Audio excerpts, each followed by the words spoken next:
नबीरा महाविद्यालय काटोलच्या विद्यार्थ्यांची मातोश्री वृद्धाश्रमाला भेट। नबीरा महाविद्यालय काटोल आणि माजी विद्यार्थी संघटना नबीरा महाविद्यालय काटोल यांच्या संयुक्त विद्यमाने सामाजिक बांधिलकी व विद्यार्थ्यांना दातृत्वाची भावना निर्माण करण्याकरिता मातोश्री वृद्धाश्रम आदासा येथे दिनांक 7 मार्च 2026 रोजी मातोश्री वृद्धाश्रम आदासा येथे भेट देऊन त्यांच्याकरिता जेवण बनवून भोजनदान करण्यात आले।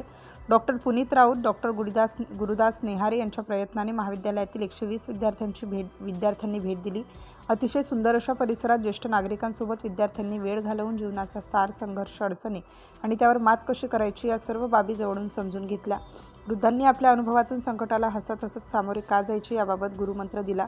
या सामाजिक बांधिलकी कार्यक्रमात doctor Ruikar, doctor Ghagargunde, doctor Nabira madam, doctor Pramod Salame, doctor Jayant Kalambe, doctor Bharat Kadbe, doctor Chandu Deshpande, प्राध्यापक Tushar Tabhane, doctor Vipin Kadbande, professor Sai Thote, professor Tejaswini Pilondre व सर्व सहकारी प्राध्यापकांनी या भेटीत सहभाग घेतला होता। या कार्यक्रमाकरिता प्राचार्य डॉक्टर सुनील कुमार नवीन यांनी मोलाचे मार्गदर्शन लाभले। शेवटी विद्यार्थ्यांनी भावनात्मक निरोप घेऊन जीवनात वृद्धाश्रम उभेच का असावे हा प्रश्न निर्माण करून कोठेही वृद्धाश्रम नसावे अशी अपेक्षा व्यक्त केली। सिटी इंडिया न्यूजसाठी प्रतिनिधी अरविंद मदने, काटोल।